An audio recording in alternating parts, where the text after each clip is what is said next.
we need to come up with what our culture is. Okay, great. So let's write the word culture down. We'll write it vertically. All right. What does it mean to you to be what kind of company, what kind of culture do you want in a company that you're passionate about working for? Okay, this table comes up with their words of spelling out the word culture. This one comes up with another, this one comes up with another, and then we bring it all together. Okay. So it's a way to use an exercise to define something. Same would be true in a sales goal. Okay, what's our theme going to be? Crush it. All right, well, what does crush it mean? Write it down, because you can assign a depth. Crush it can mean a lot of things to a lot of people. Right. But, and I don't want to be, you can put me on the spot now, but what would crush it mean to you? I mean, it would be, create new opportunities. R would be, repeat, repeat, repeat. R, U might be, until we reach the goal. I mean, and each table has something that then you now have something that's come out of a person's emotion to build some passion around that single word for the goal. No, culture. I like that. And it's not just 5 leaders sitting around a table coming up with crush it. Yeah. Right? They're actually collectively as a team. Yeah. And that seems to have drawn some good feedback because folks get engaged, right? It's not the uncomfortable conference chair, which we've all been in, sitting there right. hearing somebody. You're active. You're active. No, I like it. So talk to me about personal brand.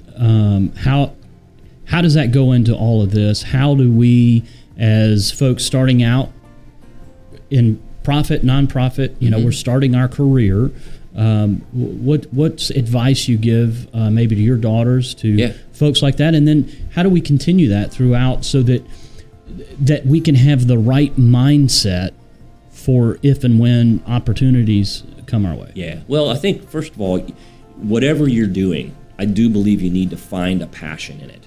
Okay. And make that your purpose. So let me back that up a little bit. Passion is one thing. I love art, but I'm not a good painter, right? I'm passionate about art. Or I love music, I'm not playing music anymore. But your purpose around that is where I think the energy comes from. So I don't want it just be, I'm passionate about, and it doesn't have that ability for you to really drive to that outcome you're looking for. Does that make sense? So it's got to be practical. It's got to be practical. Right. There's got to be some utility behind your passion. But with that, when you find that, it automatically comes out of you.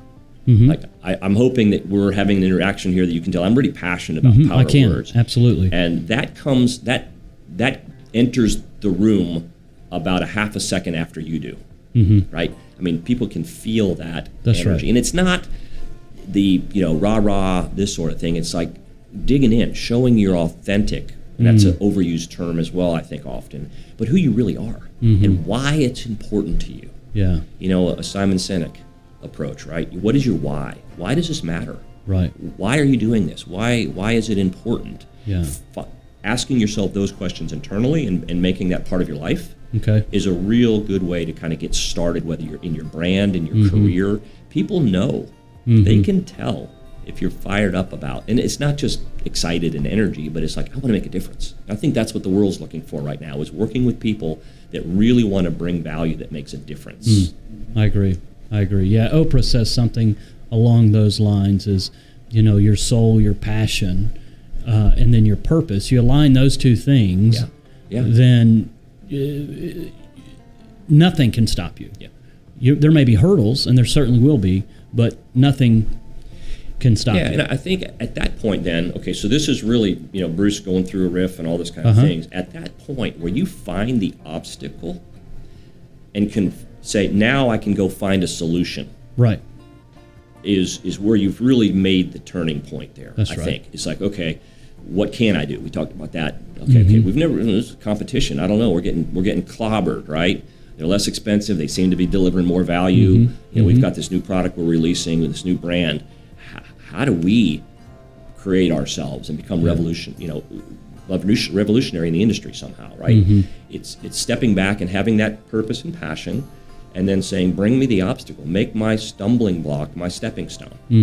Make my roadblock my building block. That's right. And it's not easy. We have to fire ourselves up. But I think a morning routine, an expectant thanks mom and thanks dad, sort of outlook on things, position us in a way to be able to tackle that objection, that obstacle, that opportunity, and bring our best self to it. Yeah. No, I like it. I think that's, the passion, the purpose, the why, in the morning positive routine, as you said, what certainly sets us all.